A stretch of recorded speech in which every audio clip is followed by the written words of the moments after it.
Bien, pues pasamos a la segunda mesa.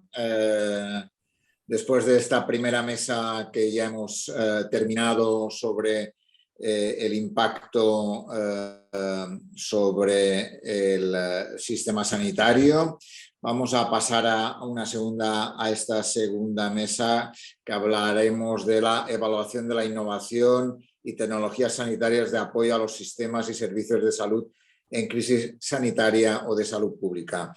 Modera esta mesa Leticia García Mochón. Leticia es doctora en Economía aplicada por la Universidad de Granada, máster en Economía de la Salud y Dirección de Organizaciones Sanitarias y experta universitaria en epidemiología e investigación clínica. Ella es una profesional de la Escuela Andaluza de Salud Pública, por tanto compartimos espacio y por tanto un gusto que moderes esta mesa en esta segunda parte de la segunda jornada de las segundas jornadas virtuales iberoamericanas de salud pública. Gracias, Leti. Muy bien, Joan, muchísimas gracias. Pues en primer lugar quería daros a todos y a todas la bienvenida, tanto a los asistentes como a los ponentes de esta mesa, de esta segunda mesa del día, ¿no?, en la que vamos a tratar por diversos temas relacionados, como ha comentado Joan, sobre la evaluación de la innovación, ¿no?, como apoyo a los sistemas y servicios de salud en contexto de pandemia, ¿no?, de crisis sanitaria o de salud pública. Dentro de este tema, además, hemos recibido en las jornadas un total de 8 comunicaciones, ¿no?, las cuales las podéis visualizar en las pausas saludables y también sabéis que las tenéis disponibles en la web de la jornada, donde además pues podéis contactar, ¿no? Ya os lo han comentado, podéis contactar directamente con el autor o con la autora de la comunicación, pues para enviarle comentarios o preguntas directas. Estas comunicaciones relacionadas con este tema han abordado diferentes ámbitos, ¿no?, relacionados con la innovación. Algunas han ido relacionadas más con el tema de la vacunación de la COVID, ¿no? Por ejemplo, en aplicaciones, innovaciones relacionadas con aplicaciones para ayudar a la planificación de las campañas de vacunación, ¿no?, especialmente en grandes poblaciones. Otras comunicaciones han ido relacionadas con revisiones de evidencia, ¿no?, y con datos a partir de estudios observacionales sobre la vacunación de la COVID en poblaciones concretas, en mujeres embarazadas o el seguimiento de la vacunación para pacientes anticoagulados. Otra comunicación ha ido en relación a una revisión de la evidencia sobre la telemedicina, ¿no?, y la COVID. 2 comunicaciones enfocadas a innovaciones relacionadas con la formación virtual. Y por último, ha habido una comunicación que ha abordado una innovación en los sistemas de información, ¿no?, generados por la necesidad de tener información a tiempo real para la gestión de la pandemia. Como digo, todas estas comunicaciones, los pósteres y los vídeos de ellas las tenéis disponibles en la web de las jornadas. Y bueno, pues damos comienzo a las ponencias de la mesa, y para ello pues contamos con 5 profesionales, expertos y expertas en esta materia, que van a abordar el tema de la innovación desde diferentes puntos de vista, ¿no?, de diferentes ámbitos. Para esta mesa disponemos de 1 hora y media y la vamos a organizar de la siguiente manera. Vamos a dejar en la primera hora, ¿no?, para que cada ponente nos exponga los temas que vamos a analizar, las principales problemáticas, los desafíos, las fortalezas que hay en torno a la innovación en contexto de crisis sanitaria, y la última media hora la vamos a dejar para el debate, ¿no?, en el que también os incluimos a todos vosotros asistentes, ¿no?, a los asistentes a la jornada, pues para que nos enviéis a través del chat vuestras reflexiones, ¿no?, y vuestras preguntas. Y bueno, pues damos comienzo y comenzamos con Emilio Alegre, que tiene que estar por aquí. Hola, Emilio. ¿Qué tal? Buenas tardes. Hola, buenas Emilio tardes. es farmacéutico especialista en farmacia hospitalaria. Actualmente trabaja en el Hospital Puerto Real, en Cádiz, en Andalucía. Su principal ámbito de trabajo es la evaluación de medicamentos y colabora con diversos órganos de evaluación y de posicionamiento de nuevos medicamentos a nivel nacional y regional, ¿no? Y bueno, destacando su participación como miembro del Comité Asesor para la Financiación de la Prestación Farmacéutica en el Sistema Nacional de Salud. Bueno, para nosotros es un lujo tenerlo aquí con nosotros, y bueno, pues cuando quieras, Emilio, puedes dar comienzo. a la El lujo presentación. es para mí, Leticia. Muchas gracias por invitarme a este evento y a todos los que estáis conectados. Buenas tardes o buenos días, según desde donde os conectéis, ¿no? Y bueno, pues el fondo me permite estar aquí en ese patio, aunque es ficticio, del Hospital de San Juan de Dios de Cádiz, un hospital antiguo de beneficencia que a lo largo del tiempo pues fueron salpicando nuestra geografía y que hoy se han convertido en esta estupenda sanidad pública que tanto tenemos que cuidar, ¿no? Bueno, pues voy a empezar a compartir pantalla aquí y vamos a hablar de, bueno, algunas cuestiones sobre la incorporación de la evidencia, cómo se ha hecho esa incorporación de la evidencia a las recomendaciones o cómo habría que hacerla a las recomendaciones y a la práctica clínica en la pandemia y a ver si podemos aprender algo para otra ocasión, ¿no?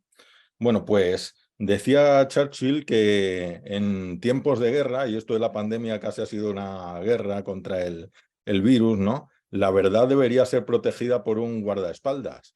Y yo de guardaespaldas pues llamaría a nuestro David Sackett, que lo tenemos ahí, que nos da sus niveles de evidencia, porque yo creo que lo que más falta hace es precisamente el hacer esa incorporación de la evidencia teniendo en cuenta esos niveles, ¿no? En abril de 2020 enviamos este artículo sobre cómo incorporar la evidencia. Es un artículo que ha envejecido bastante bien, aunque se publicó, salió en la primera ola y es el que voy a seguir un poco, ¿no? Aplicando un poco todo lo que hemos visto, ¿no? La primera recomendación era distinguir la información publicada de la que no está publicada. Es decir, lo primero que nos encontramos fue un bombardeo de preprints de medRxiv o de plataformas como esta y que además pues sorprendían porque venían con el marchamo como este del New England, ¿no? Tú puedes mandar cualquiera, puede mandar un artículo al New England, todavía no está revisado, pero ya te mandan ese formato con ese marchamo del New England, que si tú lo mandas por ahí, pues casi parece una publicación y además de la revista más importante, ¿no? Y sin embargo, aquí este que corrió mucho, por ejemplo, pues en el título habla de que es cuasi randomizado, cuando lo que han hecho es un estudio sobre hidroxicloroquina y lo que han hecho es en un hospital hacer una cosa y en otro otra. Y eso es lo que ellos llaman cuasi randomizado. Se ve que de metodología pues estaban bastante flojos, ¿no? Claro, esto ni se le ocurre publicarlo a New England, pero corre con ese marchamo, ¿no? El segundo punto sería considerar la mejor evidencia disponible, en ese orden, ¿no? Sin caer en infoesclerosis. Es decir, sabemos que esos niveles de evidencia, desde los ensayos clínicos a la opinión de expertos, pues los sesgos van aumentando conforme descendemos, pero claro, la evidencia se genera en dirección inversa. Es más, los expertos son muy importantes en el inicio porque son gente experta en ese área y que nos van a dar lugar a las hipótesis, pero luego esas hipótesis hay que irlas comprobando en ascendente, ¿no? Y claro, en una situación así de urgencia, de emergencia sanitaria, hay que tomar decisiones, aunque no tengas la mejor posible, que serían los ensayos clínicos, pero tienes la mejor disponible y todos tomábamos decisiones con series de casos, sabiendo que era posible que en un futuro pues las tuviéramos que revisar como así ha sido, ¿no? Claro, para eso hay que afinar mucho la lectura crítica y hay que evitar sesgos y hay que saber que son inversamente proporcionales al nivel de evidencia precisamente. Por ejemplo, aquí está un estudio de Cortes en el que participamos que habla de hidroxicloroquina, da unos resultados, pero advierte que este estudio es insuficiente y no es adecuado para comprobar el efecto de los tratamientos. Esto hay que tenerlo muy presente. Claro, todos partimos, aquí se utilizó mucho la hidroxicloroquina basado en una serie de casos, es lógico porque era la mejor evidencia disponible y lo que veíamos es que los pacientes con hidroxicloroquina negativizaban su PCR como se ve ahí en la gráfica. Pero claro, lo que no nos dábamos tanto cuenta es que parecían pacientes hospitalizados, pero no lo eran, eran como prehospitalarios, en una criba prehospitalaria. Entonces eran pacientes con muy buen pronóstico y la enfermedad se autolimitaba y si hubiéramos tenido un grupo control, que sería un estudio de Cortes, pues habríamos visto que los de sin tratamiento también se curarían, ¿no? Entonces eso fue un error. Y luego pasan cosas como esta, que en en un congreso médico, un acto médico, Médicos por la Verdad, pues se dice alegremente que son tratamientos comprobados, de eficacia comprobada, pues el ozono, el dióxido de cloro o el agua oxigenada, ¿no? Y sin más problema se lleva esta médico una ovación, además de sus compañeros, un montón de médicos, allí una ovación por decir eso, sin un ensayo clínico, sin concretar en el ámbito de utilización, ni la pauta, ni la dosis, y sin citar ninguna evidencia. Pues esto es algo con lo que también hemos tenido que lidiar, ¿no? Los tratamientos preventivos extraordinarios son los tratamientos oxidativos, que destruyen cualquier virus, y estos son el ozono, el dióxido de cloro y el peróxido de hidrógeno, comprobado. Pues nada, ahí tenemos la ovación, y esto es con lo que hemos tenido que lidiar en gran parte de la pandemia. También hemos tenido que lidiar con esto, o sea, y hay que tenerlo presente también, simplemente es algo que hay que saber. Ante una emergencia como esta, las revistas relajan criterios de aceptación. Y pues nos pasó con el Lancet, ¿no? Que ahí tenemos un estudio con 96.000 pacientes completamente inventado, sacado de la manga, que hubo que retirar. No existían esos pacientes, no existían todos esos hospitales, y además era muy fácil de detectar porque daba las mismas cifras de diabetes en África que en Norteamérica, y lo incomprensible es que eso se hubiera colado en el Lancet, ¿no? Porque es que uno veía eso y ya le hacía sospechar. O los datos faltantes en 96.000 pacientes eran 0, algo inaudito, ¿no? Y algo realmente sorprendente, ¿no? O este otro artículo de JAMA Open, Network Open, donde se dan lanzó el uso de la colchicina, y sin embargo vemos que a 15 días, de 55 pacientes, solo 15 han tenido un seguimiento de 15 días. Hombre, pues habría sido interesante esperarse 15 días más para tener un seguimiento completo. Sin embargo, se publicó así, y además no se desmintió cuando luego se tuvo el seguimiento completo, ¿no? Luego vimos que colchicina no funcionaba. Y bueno, luego hay cuestiones pues muy de lo que tenemos que hacer todos los días, que no se nos debe olvidar, que trabajamos en un equipo multidisciplinar, que además en una situación así las decisiones van a tener que revisarse y van a cambiar, porque las evidencias nos van a llevar a desechar cosas y a tener que cambiarlas por otras, y eso no nos debe hacer rasgarnos las vestiduras, y hay que hacer una lectura multidisciplinar de pros y contras y siendo muy prácticos, ¿no? Y por último, pues que no se nos olvide que eso de investigar no es para otros, que todos tenemos que asumir nuestra parte en la investigación, y todos podemos evaluar lo que estamos haciendo y publicarlo, y si es en conjunto y al nivel más alto de evidencia posible, mejor. Entonces, quiero recordar este ejemplo que nos han dado los del estudio Recovery. Para eso hacen falta, yo creo que 2 cosas muy importantes: el liderazgo de una universidad como fue la Universidad de Oxford, y luego pues muchas personas que dejan su ego a un lado y que colaboran para participar en un estudio así, en vez de ir cada uno por su cuenta. Yo creo que esto pues aprovechó muchísimo y nos ha dado muchísimo, y tenemos que aprender de ellos, ¿no? Y en España pues estamos todavía esperando esta evaluación independiente de cómo ha funcionado la cosa en la pandemia, cuáles son las medidas que se tomaron y cuáles serán más o menos acertadas, y que yo creo que es muy importante, ¿no? Y bueno, pues esto es lo que por ahora pues podemos decir, ¿no? Muchas gracias. Muchas gracias, Emilio. Ha sido muy concisa tu presentación, pero yo creo que ha sido muy clara, ¿no? Muy clarividente. Es cierto que es verdad que en el momento de la pandemia vivimos una explosión, ¿no?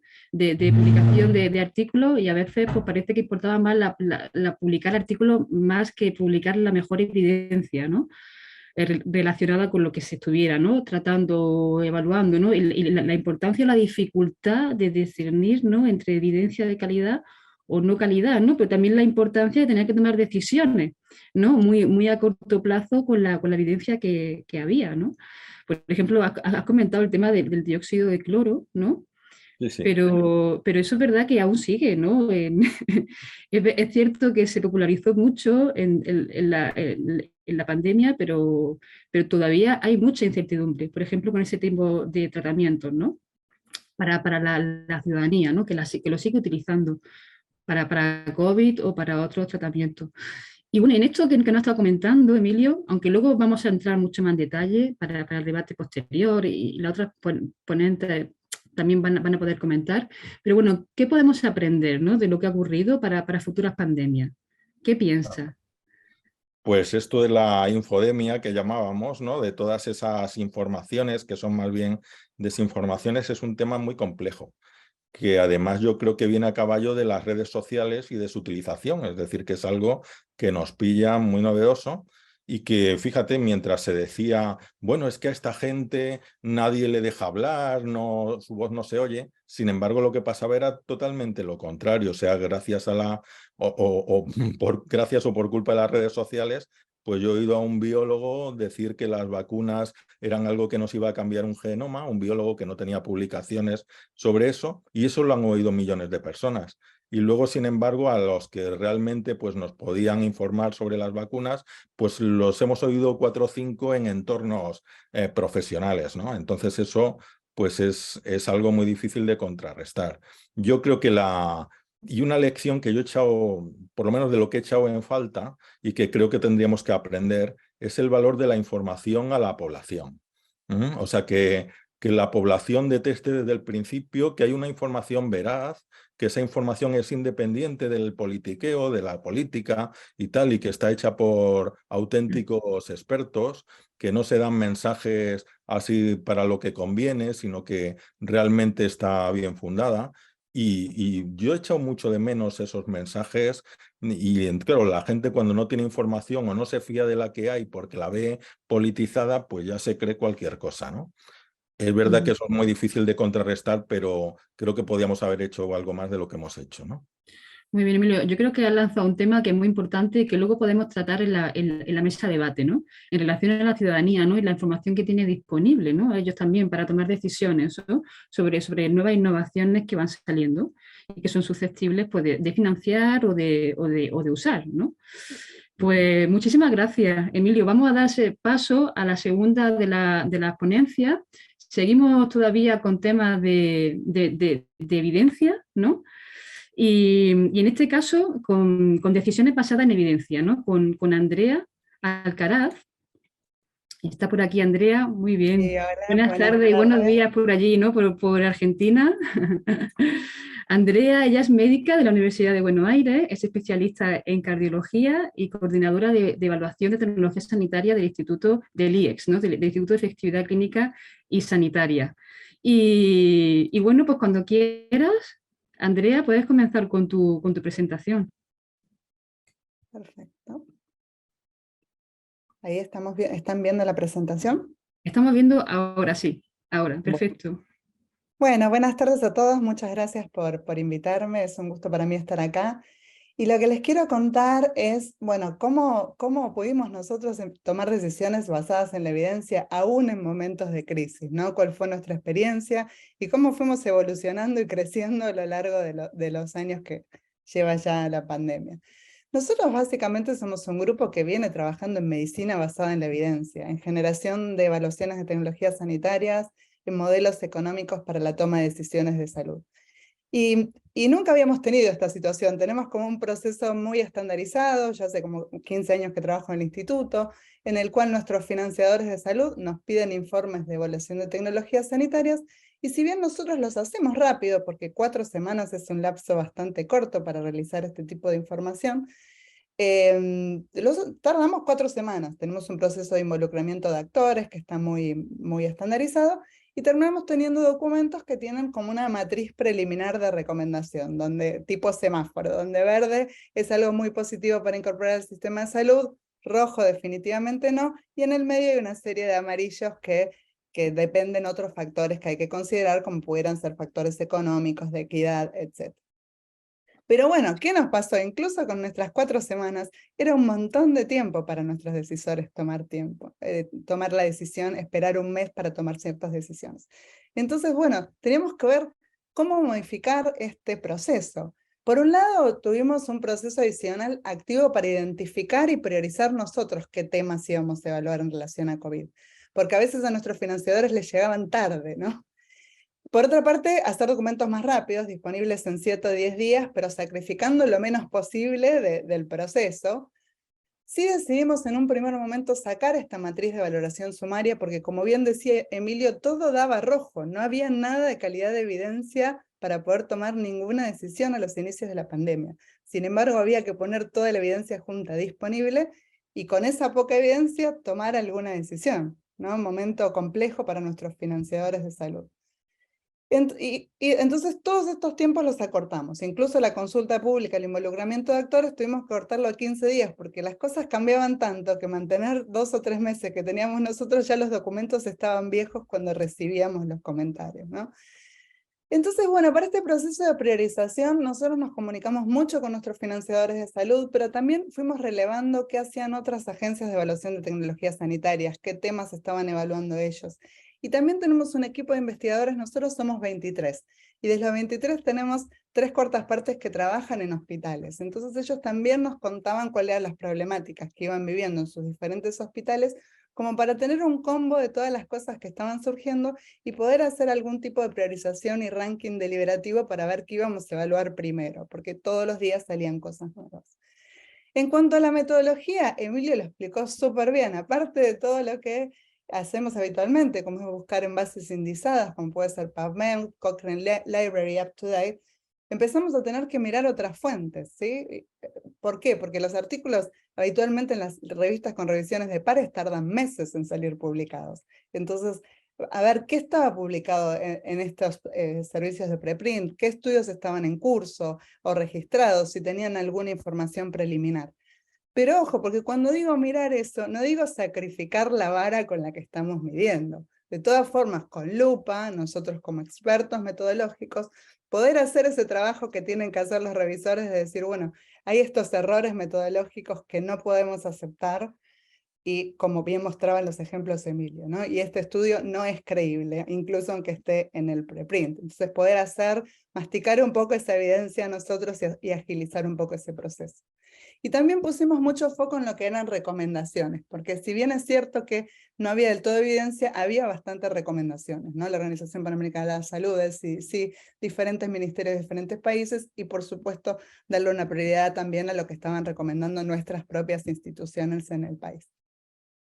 Finalmente, una política que se tomó en la institución fue que toda la información que se generara en relación a COVID iba a ser pública, gratuita, disponible, sin ningún tipo de trámite previo, con solo un clic, y generar un formulario de registro donde cualquier institución que quisiera acceder a cualquier cosa que nosotros hiciéramos por COVID, pudiera estar registrado y recibir un mail que dijera, salió esto nuevo, ¿no? Porque justamente lo que buscábamos fue agilizar todos esos procesos. Y entonces generamos una página web que tiene estas 6 secciones.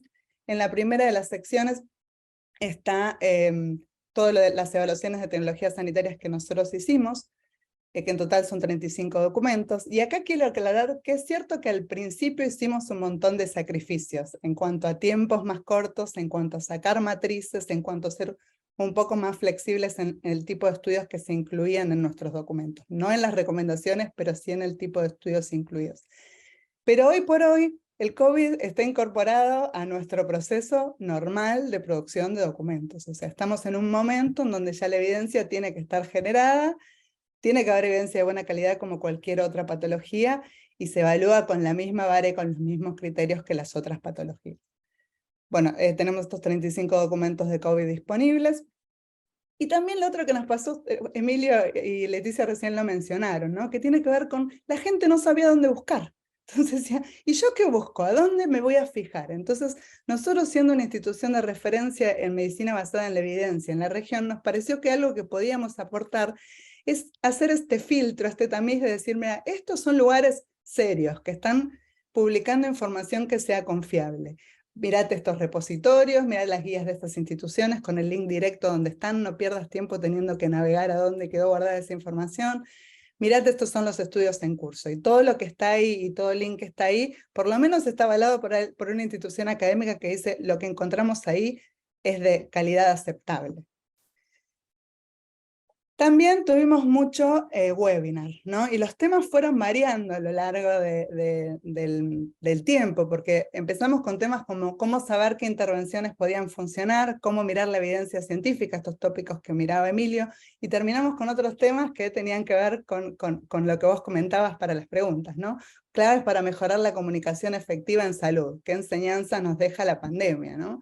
Entonces se fueron tratando muchos tópicos que fueron muy importantes en la pandemia, como la transformación digital en salud. Ojo que no es solo efectividad, también estamos hablando de seguridad del paciente.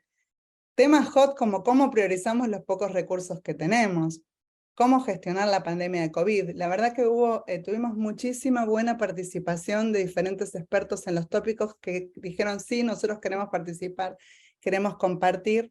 Y se hicieron los webinars en ese momento, pero también quedaron subidos en la web para que cada cual lo pudiera ver en el momento que quisiese.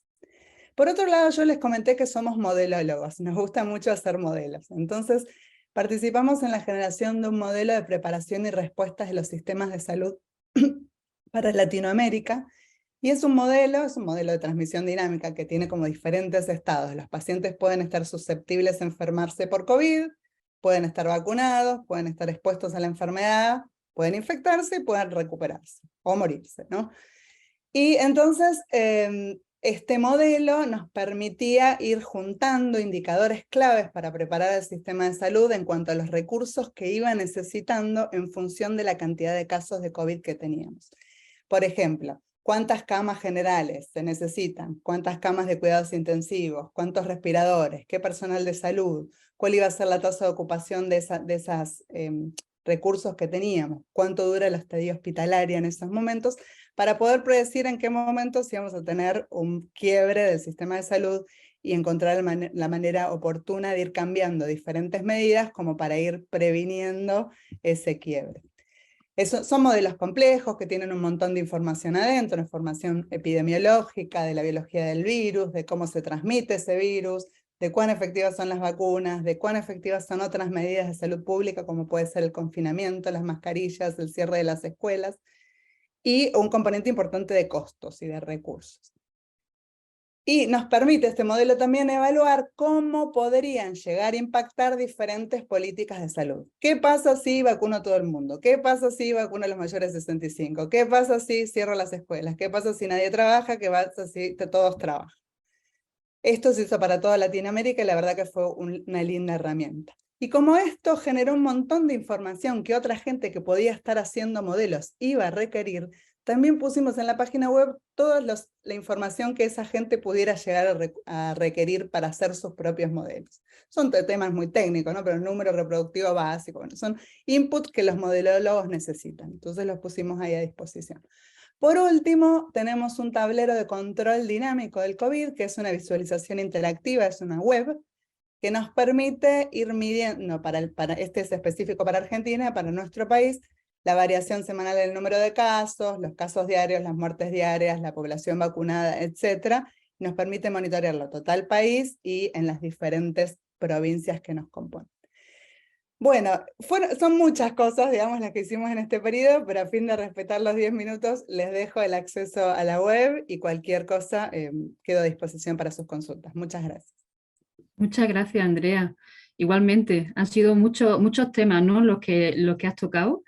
También en relación, ¿no?, con la información que al final se les traslada a la ciudadanía, ¿no?, que también hablaremos también, ¿no? No sé si vosotros tenéis algún espacio específico, ¿no?, por ejemplo, para trasladar información que la ciudadanía pueda entender, ¿no?, y no mejor leerse informes, ¿no?, finales de evaluación de tecnología.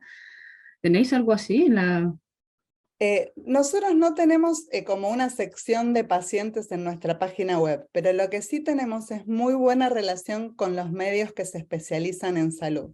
A tal punto que en general, si esos medios más especializados iban a lanzar alguna nota acerca de la efectividad de un tratamiento de COVID, lo primero que hacían era preguntarnos a nosotros si teníamos información de forma tal de poder trabajar conjuntamente y poder por lo menos brindar la visión académica acerca de que eso no era efectivo o no servía en ese momento. Todavía no había información suficiente para poder tomar una decisión. Incluso hemos tenido peleas bastante feas, porque incluso productos desarrollados en nuestro mismo país en algún momento no tenían la evidencia suficiente para ser incorporados y tuvimos que ser los malos de la película y decir todavía no. Todavía no hay evidencia suficiente, que era un poco lo que decía Emilia, ¿no? Pero tenemos muy buena relación con los medios y eso la verdad que ayuda. Aquí hay una pregunta de Giovanni, dice, ¿se puede modelar con información epidemiológica insuficiente, de baja calidad o reservada? ¿No?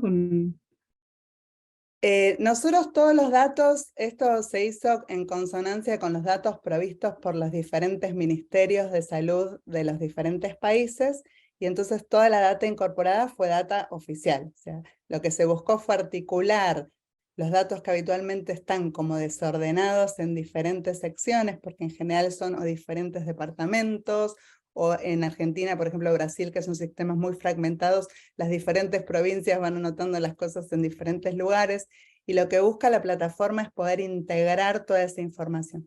Pero es toda información oficial, digamos. Hubo que relevar cuántas camas había, la disponibilidad de camas, de respiradores, y son todas diferentes fuentes de información. No hay datos simulados en este caso.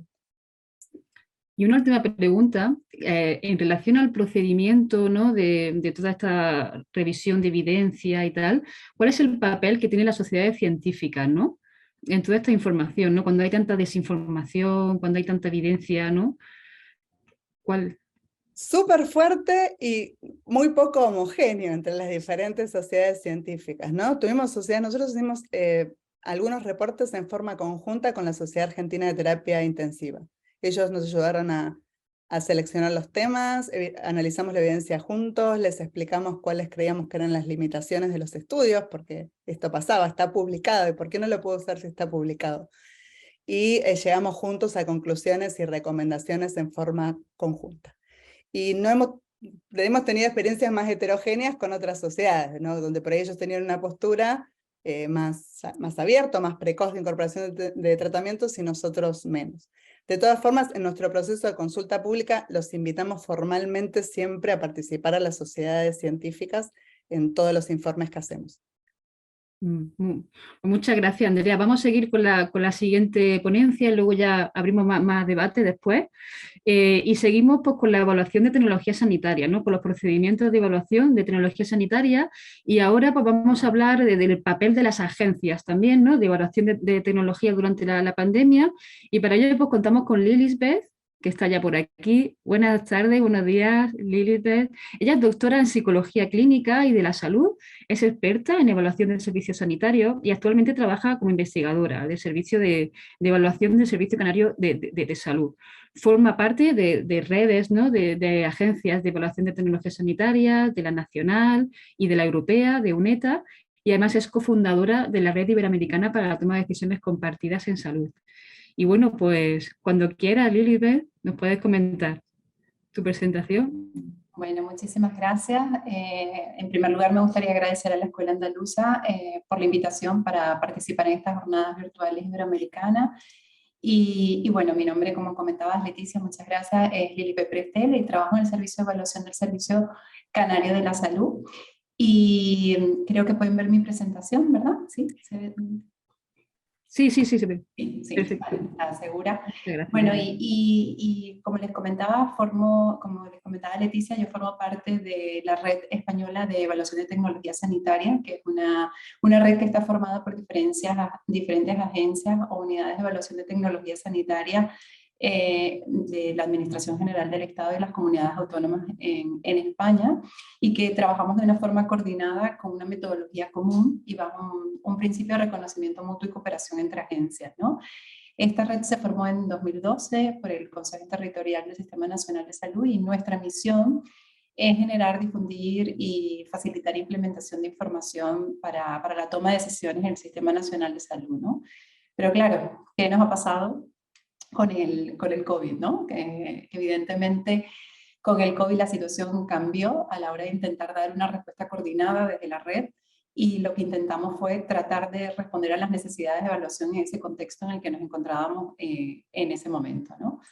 En este sentido, durante la pandemia por COVID, un poco planteamos la necesidad de revisar nuestros procedimientos y métodos habituales, los que seguíamos con anterioridad, con la idea de generar herramientas de ayuda para la toma de decisiones de acuerdo a la situación que estábamos viviendo en ese momento, sabiendo que, como ya ha comentado tanto Emilio como Andrea, la evidencia disponible era insuficiente en cuanto a calidad, especialmente si hablamos para tratar de evaluar cuál era la fiabilidad que tenía con lo que estábamos ante un contexto de gran incertidumbre. Eso nos llevó a revisar lo que habitualmente nosotros en las agencias de evaluación de tecnologías sanitarias tenemos en esta red, que es un plan anual de trabajo, y entonces tuvimos que pensar cómo articular de una manera ágil la inclusión de acciones para la evaluación de tecnologías y herramientas de ayuda para esa toma de decisiones, adaptando lo que es el ciclo evaluativo habitual de los retos que se enfrenta el sistema sanitario ante situaciones como esta, ¿no? En ese sentido, las acciones ejecutadas por las agencias de evaluación de tecnologías sanitarias en España, tuvimos que hacer acciones tanto a nivel nacional como a nivel internacional de una manera relativamente coordinada, que era lo que estábamos intentando hacer. ¿Con qué fin? Con el fin de desarrollar medidas para intentar dar respuesta a las necesidades que teníamos de generar evidencia en ese contexto de pandemia y articular todo esto en lo que ya teníamos como plan de trabajo habitual para el Sistema Nacional de Salud. En ese sentido tratamos, en la misma línea que comentaba Andrea anteriormente, tratar de ver qué temáticas de evaluación en evaluación de tecnologías sanitarias se estaban llevando a cabo de manera individual por cada una de las agencias, por solicitud de su propia comunidad autónoma, y tratar de canalizar y articular esas solicitudes a través del Grupo de Evaluación de Tecnologías Sanitarias y de la Dirección de Salud Pública, Calidad e Innovación en el Ministerio de Sanidad. Esto durante el 2020 de una manera más precipitada de demanda, y ya un poco más organizada en 2021 y 2022, priorizando las temáticas por COVID y los efectos colaterales, fue lo que intentamos.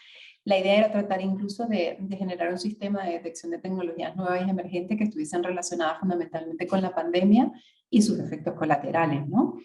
En ese sentido también tratamos de generar un plan de contingencia para dar respuesta coordinada en la red a la rápida evolución de información que estaba disponible, y fortalecer lo que funcione como la estructura de la red y generar mecanismos de adaptación para articular todo esto en nuestro plan de trabajo, ¿no? Esto nos llevó a diseñar incluso un marco metodológico distinto al que teníamos con anterioridad, y adaptarlo un poco para dar respuesta a la situación en la que nos encontrábamos, ¿no?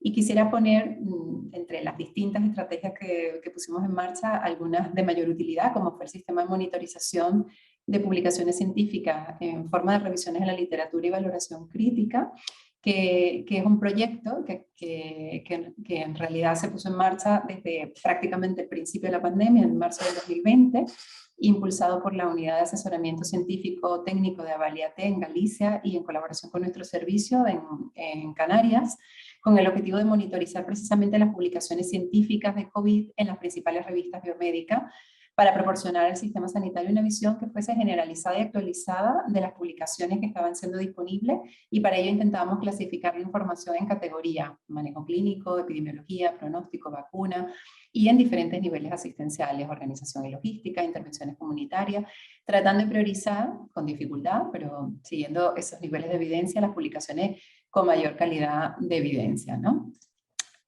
Además, en esta línea del desarrollo de marcos metodológicos para la generación de evidencia en situaciones especiales, como saben, destaca esto que ya comentaba también Andrea, que era la necesidad de incorporar datos de la vida real, y en ese sentido lo que intentamos hacer fue unir tanto la red de evaluación de tecnologías sanitarias, redes, como otras redes que también teníamos la oportunidad de estar colaborando y participando, redes de investigación en evaluación de servicios en salud y enfermedades crónicas como Redisec, por ejemplo, y tratar de buscar proyectos financiados por el Instituto de Salud Carlos III en España, con el fin de alimentar la evidencia y generar sinergia entre las distintas redes que ya estábamos conformadas. La idea era dar respuestas rápidas e incluso generar revisiones ultra rápidas, y para ello algo que incluso ha venido un poco también para quedarse el trabajar en lo que llamamos la revisión de evidencia viva o la Living Systematic Review, ¿no? En líneas en las que estamos trabajando actualmente. A nivel internacional, eso es un poco a nivel nacional, pero a nivel internacional, al ser parte también de una red de evaluación de tecnología sanitaria, pues esto nos llevó a tener que ver con nuestros colaboradores de otras agencias internacionales de evaluación de tecnología sanitaria, incluso con otros grupos con los que colaboramos habitualmente en un máster, pues se trató de buscar esas sinergias y colaboraciones junto con la Organización Mundial de la Salud, con ellos un poco en menor medida, porque inicialmente no estaba establecida esa colaboración, que luego fue evolucionando favorablemente. La colaboración, además, como red europea de UNETA, permitió también que se diese una respuesta un poco más coordinada de lo que hubiese sido si no hubiésemos estado ya consolidados como red con anterioridad, tratando de seleccionar la información que fuese más oportuna y fiable, a partir de lo que se estaba generando en investigación y de las que estas redes teníamos acceso, y unidades de evaluación de tecnología sanitaria, tratando de dar prioridad dentro del marco de esta acción conjunta que se llama la Joint Action 3 de UNETA, fundamentalmente centrándonos en aspectos relacionados con la COVID. También me gustaría destacar otra actividad internacional en la que tuvimos la posibilidad de trabajar con el Instituto Noruego de Salud Pública, que fue el mapa de evidencia científica que digamos en este proyecto nuestro grupo trató desde mayo de 2020 hasta febrero del 2021, cuando finalizó esta iniciativa, pues tratar rápidamente también de sintetizar la evidencia a través de revisiones y codificaciones semanales de todas las referencias que habían, ¿no? Como decía antes también Andrea, pues procesos que habitualmente llevan meses, pues, o como mucho algunas semanas, de repente se simplificaban a generar síntesis semanalmente, ¿no? Sintetizando la información también igual por categorías, tipos de publicación, grupos de población, temas principales basados en etiología, diagnóstico, prevención y control, o intervenciones farmacéuticas y no farmacéuticas, así como también pues, pronóstico y también experiencia tanto de profesionales como de pacientes, como de la comunidad en sí misma, ¿no? Con la idea de tratar de proporcionar un recurso que ayudará a la toma de decisiones.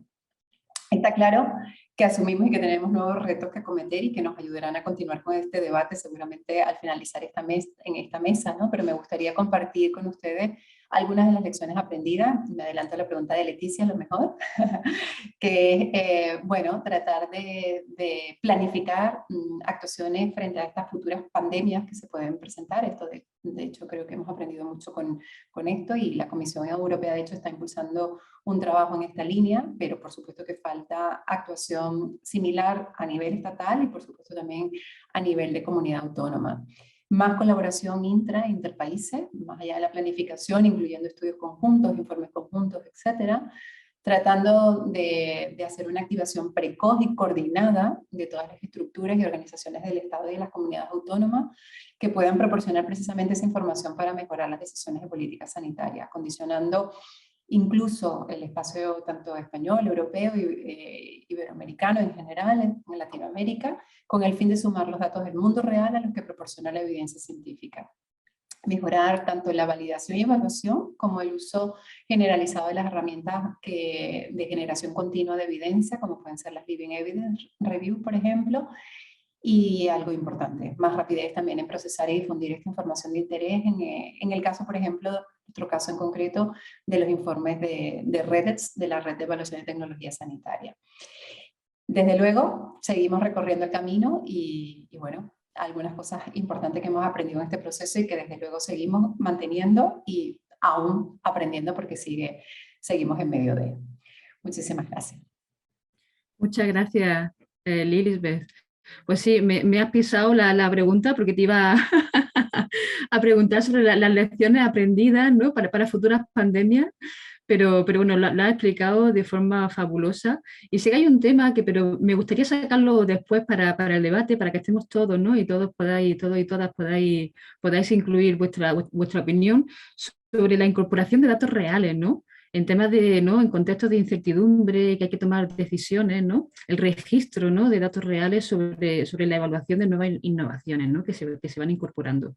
Pero lo dejamos para después, para el debate de después, y seguimos con la siguiente ponencia.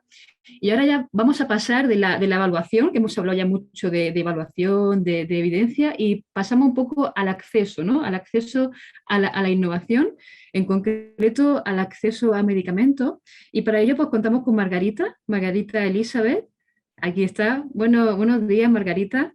Ella es licenciada en Química y Farmacia de la Universidad de El Salvador, con varias maestrías en salud pública e investigación científica, y ha trabajado como coordinadora, ha trabajado como coordinadora en la unidad de evaluación de tecnologías sanitarias de la Dirección de Tecnologías Sanitarias del Ministerio de Salud de El Salvador, que ahí fue además donde nos conocimos. Y actualmente trabaja como técnico del mecanismo de la negociación conjunta de Comisca, ¿no? Y nada, pues nos va a explicar un poquito el trabajo que se hace en Comisca. Muchísimas gracias, Margarita, cuando quiera. Gracias a ustedes, un gusto saludarlos, agradecerles el espacio que nos brindan para poder presentar nuestra experiencia en el tema de cómo desde la región centroamericana y República Dominicana hemos podido trabajar en el acceso a medicamentos. Estos espacios que generan este tipo es un espacio de mucho aprendizaje porque compartimos las experiencias que cada uno hemos tenido, aprendemos uno de otros y también nos fortalecemos técnicamente. Bien, lo que queremos conversar en este espacio, solo me confirma si es visible la presentación y si se me escucha porque de repente este computador se queda sin micrófono. Por ahora se escucha y se ve perfectamente, Margarita. Okay. Bueno, gracias.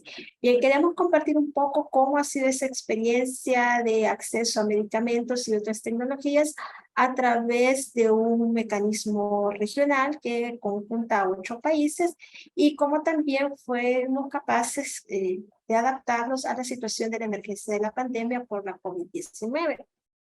Un poco para contextualizar, iniciaremos pues comentando a qué nos estamos refiriendo con este sistema de integración de la región de Centroamérica. El sistema de integración centroamericano está conformado por 8 países de Centroamérica y República Dominicana, que son Belice, Guatemala, El Salvador, Honduras, Nicaragua, Costa Rica, Panamá y República Dominicana. Somos una extensión geográfica relativamente tan grande, países con características similares, pero también que dentro de ese espacio geográfico hay ciertas diferencias que a través de este mecanismo se busca trabajar para integrarlo en una zona, una área o una región de paz, desarrollo y libertad. Dentro de ellos, pues, trabajan en 5 pilares fundamentales, en el cual encontramos la integración social, y aquí hace el espacio del Consejo de Ministros de Salud de Centroamérica y República Dominicana, como la instancia, pues, operativa del sistema de integración centroamericano, que trabaja los temas relacionados en salud, ¿verdad? Desde un enfoque regional, y es el ente que analiza y toma decisiones para planificar intervenciones en mejora de salud de la población. De este Consejo de Ministros como instancia competente en temas de salud de la región, tiene su órgano operativo, que es la Secretaría Ejecutiva del Consejo de Ministros de Salud de Centroamérica, que es hago parte, y aprovechando la secretaria ejecutiva, la doctora Alejandra Cuña, les envío fraternos saludos. Como parte de esos esfuerzos que se han venido desarrollando desde la conformación del SICA, uno de los productos más tangibles de este esfuerzo de integración de los países es reflejado en la negociación conjunta Comisca. Y vamos a compartir el antes y el después de la pandemia, de cómo esta negociación conjunta aporta a favorecer el acceso a medicamentos. Y la negociación conjunta Comisca, pues, es un bien público regional de estos 8 países que favorece el acceso a medicamentos aprovechando las economías de escala, es decir, se genera un volumen regional para hacer una compra conjunta y con eso tener un poder mayor de negociación con las empresas o con la industria farmacéutica. garantizando siempre la calidad, seguridad y eficacia de los productos, de los medicamentos y otras tecnologías que son negociados en este espacio. Este mecanismo regional hace parte de la estrategia de medicamentos y otras tecnologías sanitarias con que la región ha priorizado como intervenciones para favorecer el acceso a las tecnologías de salud en camino a pues, construir ese acceso universal a la salud. Este mecanismo, pues, como tal, cuenta con su propia reglamentación y tiene una certificación de la norma ISO 9001-2015. Con la visión, pues, que se convierta en ese espacio por lo cual las instituciones de salud de la región puedan adquirir nuevas tecnologías o medicamentos de alto costo, alto impacto financiero, así como también se producen aquellos medicamentos que por su ciclo de vida hay pocos productores o oferentes en la región y al generar un volumen regional se convierte en un poco más atractivo al mercado farmacéutico. Hacen parte de este mecanismo los 8 ministerios de salud de los países, que son los propietarios del mecanismo, siendo también usuarios del mecanismo para generar ese volumen regional, las instituciones de seguridad social de Guatemala, El Salvador, Honduras, Costa Rica y Panamá. La dinámica de este modelo de adquisición pues, es generar volumen de compra.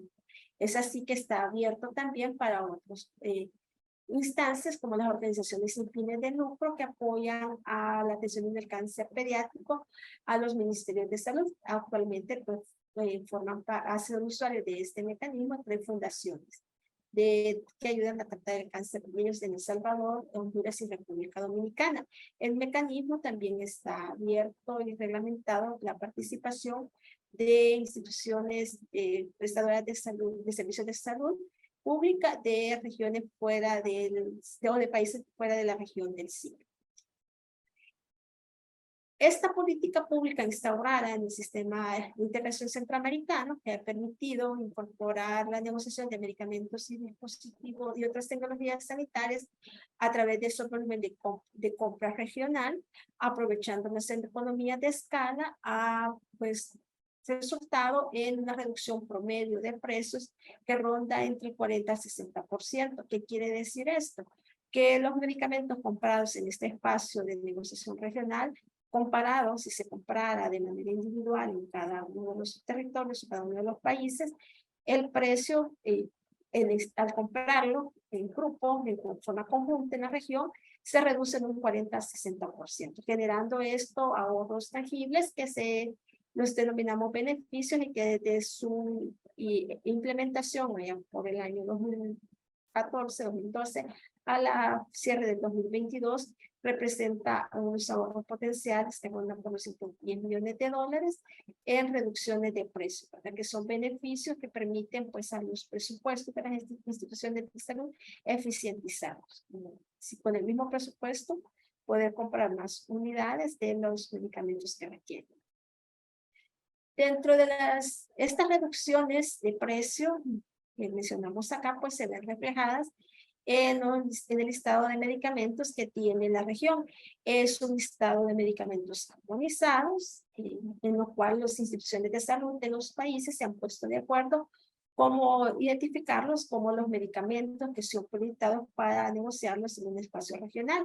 Como les mencionaba, ya sea porque son medicamentos de alto precio de adquisición, porque representan un alto impacto presupuestario en las finanzas de las instituciones de salud, o porque son medicamentos que ya por el ciclo de vida del mismo medicamento ya hay pocos oferentes y quedan desiertos al momento del proceso de adquisición y al generar un volumen regional, pues se vuelven más atractivos.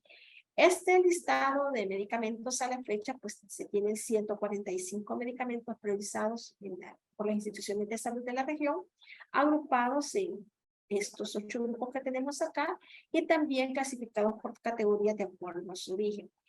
Con los resultados que se han tenido a la fecha, pues son los medicamentos oncológicos los que han permitido obtener las mayores reducciones de precio y luego los medicamentos retrovirales y los misceláneos donde encontramos medicamentos para enfermedades autoinmunes o enfermedades raras. al verlos como categoría, pues las principales reducciones o porcentajes de reducción se obtienen en los medicamentos de síntesis química, medicamentos hemoderivados, seguidos de los biológicos y biotecnológicos. Biotecnológicos es un espacio que tenemos, que es una oportunidad para seguir desarrollando líneas de acción que permitan ir a la mejora de precios y acceso a este tipo de tratamientos. Sabemos que son de los que representan mayor impacto a los presupuestos y se convierte en una barrera para acceder a este tipo de medicamentos y también poder ver la incertidumbre terapéutica que pueden representar. Hasta acá nosotros íbamos caminando con procedimientos muy estandarizados y armonizados en la región en cuanto a criterios de calidad, en requisitos técnicos, y ya teníamos todo, por decirlo así, muy estandarizado y el camino hecho. Viene y surge la pandemia por COVID-19, una emergencia de salud pública a nivel mundial, y que la región pues también representó ese impacto al momento de prestar y abastecer a los sistemas de salud, ya que en esa situación de la pandemia, los precios de los diferentes insumos estratégicos para atender la pandemia subieron mucho los costos a nivel de la región, porque había poca oferta, porque de repente los fletes de transporte subían.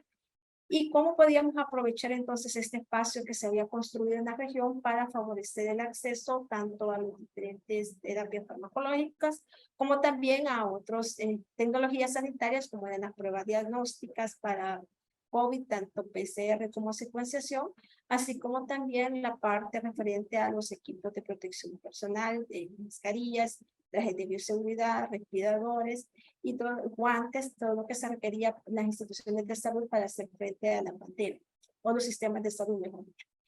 Es así que aquí la lección aprendida que nos queda, pues que también en el tema de acceso tuvimos que hacer revisión de la evidencia disponible para hacer la construcción de las especificaciones técnicas de los diferentes insumos que se iban a adquirir en un momento de emergencia, ¿verdad? Donde el enemigo más fuerte era el tiempo, pero en este esfuerzo comunitario de la región se fue capaz de adaptar el mecanismo de la negociación conjunta en un trabajo regional con las instituciones, adaptar esas especificaciones técnicas de acuerdo a lo que se encontró en evidencia y poder negociar medicamentos reactivos para pruebas diagnósticas de COVID y el equipo de protección personal, permitiendo eficientizar los presupuestos, y también nos permitió gestionar fondos de cooperación, ya que estas adquisiciones o estas compras fueron hechas con donaciones cooperantes internacionales. Pero llegó el momento también en que en la región se presentó la escasez de tocilizumab. Tocilizumab hasta en ese momento se presentaba de las terapias que presentaban un poquito más de fuerza para el tratamiento de pacientes que estaban en estado crítico en las unidades de cuidados intensivos. Sin embargo, en la región se dio una escasez de este medicamento. Se habló con la empresa fabricante y nos indicaba que no tenían disponibilidad por la demanda que tenían a nivel mundial. Hubo que en ese momento ir a hacer un análisis de la evidencia de cuáles eran las terapias farmacológicas que estaban disponibles para COVID para buscar alternativas. Allí fue que nos dimos cuenta que se requería de contar de un esfuerzo regional, de un intercambio entre los países para conjuntar y ver cómo nos armonizábamos en evaluar y en analizar la evidencia que se tenía disponible. Pues, fue posible hacer el ejercicio. Fue un país que identificó que tenía escasez y que la misma situación estaba sucediendo en otros países de la región. Allí fue donde pues, ya se generó el espacio para poder conjuntar y evaluar esta evidencia que estaba disponible, que como los ponentes anteriores pues lo mencionaron, era un poco qué escala de evaluación se utilizaba, todas estaban en un gris negro, qué criterios se iban a tomar. También nos dimos cuenta en ese espacio que había unos países que habían dado unos pasos más adelante, otros que habían evaluado otros criterios, y fue básicamente sí, felizmente pudimos hacer un informe recomendable sobre las terapias alternativas al principio activo tocilizumab Pero también esto nos dejó como lección aprendida que es necesario trabajar como región en el tema de evaluación de tecnologías y análisis de evidencia.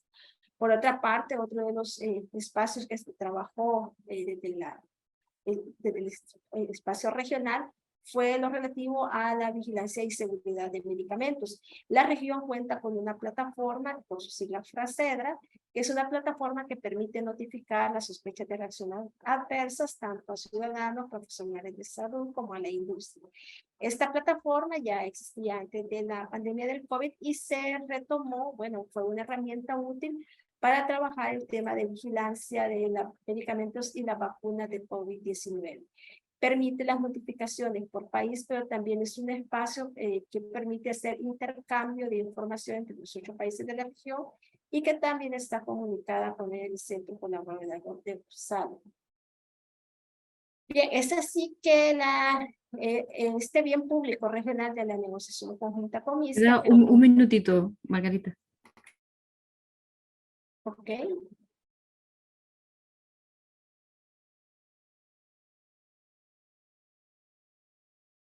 No sé, Leticia, ¿se puede continuar? Sí, sí, por favor. Ok. ¿Me escuchan? Sí. Ok, perfecto. Bueno, este bien público regional permite o favorece el acceso a medicamentos y tecnologías sanitarias de calidad, seguridad y eficaces a precios favorables. Es el resultado de un esfuerzo de integración de las instituciones de salud de la región. Tenemos la ventaja de poderlo ver estandarizado para dar respuesta en un proceso no menor a 10 semanas, pero aún más tuvo que hacerse en el tiempo de la pandemia, reducir sus tiempos para poder favorecer y hacer llegar a tiempo y en forma oportuna los requerimientos que tenían las instituciones de salud. Es un proceso que ha dado confianza a los diferentes cooperantes que son quienes nos apoyan financieramente para hacer las compras, las negociaciones y adquisiciones de los suministros con los cuales fueron beneficiadas las instituciones de salud. Ahora bien, ¿cuáles son los próximos pasos que se visualizan desde este espacio regional? Como les mencionaba, esto hace parte de una estrategia de medicamentos y otras tecnologías que como región se tienen y dentro de los cuales pues, se llevan las líneas de trabajo de continuar haciendo acciones que favorezcan el acceso a medicamentos y a otras tecnologías, se continúan trabajando en los esfuerzos de vigilancia y seguridad de uso de los medicamentos y tecnologías, pero también nos permite el reto que como parte del acceso y esas terapias innovadoras tenemos que fortalecer las competencias en los temas de evaluación de tecnologías sanitarias, pasando pues por la análisis de evidencia, metodología de evaluación de informe, análisis también de la sostenibilidad financiera de estas nuevas tecnologías y cómo poder desde el espacio de la negociación conjunta con MISCA poder establecer estrategias que permitan negociar la incertidumbre terapéutica de las terapias nuevas que están apareciendo y poder evaluar cuáles de aquellas realmente representan un valor terapéutico agregado a lo que actualmente tenemos. Básicamente eso es lo que queríamos compartirles como región, lo que se ha trabajado desde un mecanismo que refleja la importancia del trabajo integrado comunitario en esta región y que pues seguimos caminando juntos. Y gracias por nuevamente el espacio que se nos brinda. Muchas gracias, Margarita. La verdad que es tremendo, ¿no? El trabajo que hace Comisca parece súper importante. Luego podemos andar un poquito más en el espacio del debate y vamos a pasar ya rápidamente a la siguiente, a la última de las ponencias, de la mano de Marcela Aracena Álvarez, para tratar pues una de las innovaciones que además ha sido muy generalizada en la pandemia, que es la telemedicina, ¿no? Y además en un ámbito tan importante como es la salud mental. Marcela, ¿estás por aquí? Estoy por acá, pero me tienes que dar pantalla. ¿Me puedes, abrir la pantalla? Pues si no puedes hacerlo tú directamente. Ahí vale, aquí está, muy bien. Pues Marcela es psicóloga de la Pontificia Universidad Católica de Chile, es máster en Ciencias de la Universidad de Canadá y profesora asociada de la Universidad Católica de Chile. Y actualmente pues, coordina el Grupo de Investigación en Psicología de la Salud y Telesalud de la Pontificia Universidad Católica de Chile. Y bueno, pues cuando quieras, Bueno, Marcela, buenas se tardes ve a en la todos. presentación. Muy bien. Buenas tardes a todos. Me imagino que están un poquito cansados hasta ahora. Espero estar lo más acotado posible. Quiero agradecer a los organizadores de este evento. Creo que es un muy buen evento que permite, digamos, compartir de distintas regiones nuestras experiencias. Y hoy me gustaría, digamos, contarles acerca de las oportunidades y desafíos para un sistema de atención híbrido en salud mental en Chile. Pero un poquitito, digamos, tengo problemas con la pantalla ahí. ¿Cuál es el objetivo? Digamos, que me gustaría invitar en este ratito es a reflexionar acerca de las oportunidades y desafíos actuales para la implementación. Gran parte de lo que se ha hablado tiene que ver con el efecto, digamos, de los tratamientos. A mí me gustaría poner el énfasis también en la implementación de una política pública para la salud mental en Chile. Ahora, algunos datos importantes, digamos, en Chile. Se dice que estamos en el segundo lugar, digamos, en Latinoamérica, de acuerdo a la Organización Mundial de la Salud. Es la principal fuente de carga de enfermedad, de acuerdo al Ministerio de Salud. Y un último estudio realizado por la Asociación Chilena de Seguridad y la Universidad Católica señala que un 24% presenta sospecha o problema de salud mental y de esta un 75% no ha consultado. Esto es bastante serio. Ahora, ¿qué ha pasado en Chile respecto, digamos, al desarrollo de la telesalud? Las normativas para las atenciones remotas seguían por normativas de atención presencial. Por el momento, la legislación chilena no regula la telemedicina, que significa que recién está un proyecto en el Congreso. En el 2018 se crea el Programa Nacional de Telesalud y hoy en día la propuesta actual del gobierno, digamos, apunta a la universalización de la salud mental. Ahora, ¿por qué es una oportunidad, digamos, la pandemia? Porque sabemos que tanto en el mundo como en Chile han habido serios problemas de salud mental a propósito de todo lo que ustedes han hablado del COVID. Y eso aceleró innovaciones y especialmente la atención en formato virtual híbrido. Ahora, dicho eso, a propósito, digamos, del doctor, digamos, de Emilio, señalaba, digamos, distintas evidencias. Yo fui formada en McMaster, digamos, con el doctor Sachs, entre otros. Me pareció muy interesante escucharlo y él planteaba, digamos, que era muy importante la buena evidencia de calidad. Hoy día en este tema hay evidencia, digamos, en telesalud sincrónica, en telesalud asincrónica, en telereferencia, en teleconsultoría, en modelos híbridos de atención en salud mental. Ahora, ¿qué dice la evidencia? Básicamente que la teleconsulta telefónica y videollamadas son efectivas, tan efectivas como intervenciones cara a cara. Ahora, en general, hay una evaluación positiva en la cantidad de información entregada, en la adherencia al tratamiento, en alianza terapéutica, en barreras geográficas, satisfacción del paciente y respuesta al tratamiento. Por otra parte, son efectivas para el manejo de síntomas a corto plazo. También se sabe que son útiles en situaciones de emergencia, ¿ya? Y han mostrado ser efectivas en todas estas revisiones sistemáticas. Y interesante además que hay un alto nivel de aceptación y certificación de parte de los usuarios. Sin embargo, no todos, digamos, alegres, ¿ya? Digamos, hay ciertas limitaciones y sabemos que hay limitaciones a la fecha de acuerdo a las revisiones sistemáticas, en el proceso de diagnóstico, en pacientes nuevos, en el reemplazo a largo plazo de las consultas en persona, en personas de mayor edad, ¿ya? Por la dificultad, digamos, en la inclusión digital, en pacientes con desventajas sociales y significativas. Sin embargo, a pesar de eso, Coroli, en otra revisión sistemática, plantea que la ventaja aumentar el acceso al cuidado supera claramente las desventajas hasta la fecha conocida. Por otra, ¿qué hay, digamos, respecto a la evidencia en telesalud asincrónica? Que alivia la escasez del recurso humano psiquiátrico y disminuye las barreras de acceso. Que además las redes sociales pueden ser herramientas potentes para educar y brindar apoyo social y de pares, especialmente en la línea promocional preventiva. Por otra, que son muy útiles con jóvenes y atractivos para ello, por tanto hay que mirar esta evidencia. Y, sin embargo, a pesar de eso, cuando se trata de telesalud asincrónica, hay menos evidencia si es que no hay guía o moderación por parte del profesional. Y eso hay que tenerlo presente a la hora de llevar a cabo este tipo de intervenciones. A nivel de telereferencia y teleconsultoría, hay interesante evidencia que la participación de equipos especialistas de salud mental permite mejorar el manejo de las personas con problemas de salud mental de mayor complejidad Y la teleconsultoría en particular tiene la ventaja de fortalecer competencia del equipo en atención primaria. Y esto permitiría que se resuelvan temas a nivel de la atención primaria. Y finalmente, respecto a la evidencia en modelo de híbrido de atención, se habla que hay mejor accesibilidad, significa que sea tanto presencial como remoto, que le logra mayor atención, que sea más flexible, que haya mayor adherencia y participación exclusiva, digamos, a la presencialidad, y que finalmente fortalece la atención central a la persona.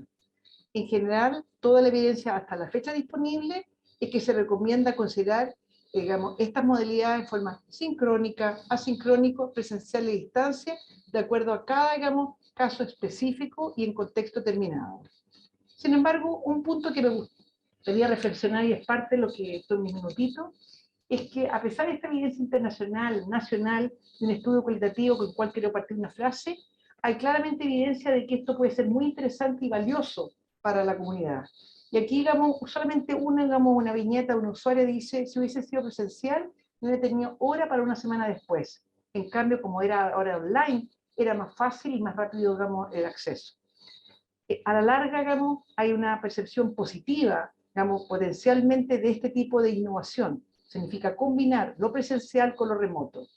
Sin embargo, digamos, es importante señalar que hay una serie, digamos, de ámbitos en el cual hay que pensar cómo avanzar para que esta evidencia importante a nivel, digamos, de efecto, también se transforme en una posibilidad de implementación.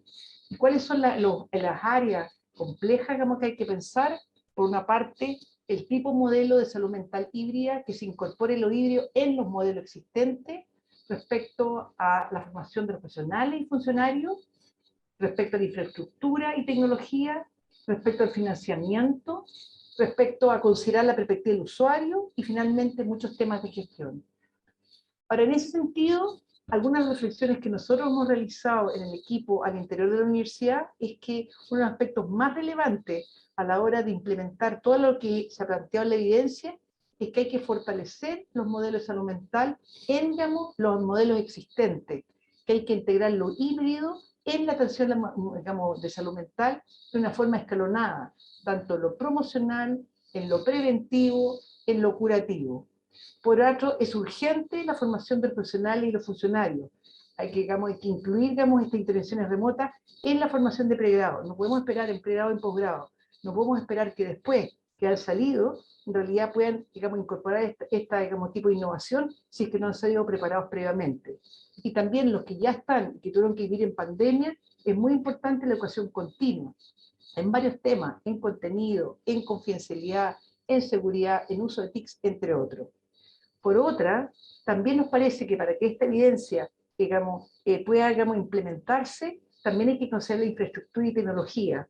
De acuerdo a nuestro reporte y nuestra evidencia en el estudio cualitativo y otros, hemos visto que los profesionales han utilizado sus teléfonos, sus equipos, sus casas. Por tanto, creemos muy importante considerar en los centros de atención primaria espacios específicos e infraestructura existente para determinar la necesidad de mejora, tanto en la infraestructura como en tecnología. Es decir, no basta hacerlo comillas a lo amigo, es necesario hacer un status respecto a esta posible intervención.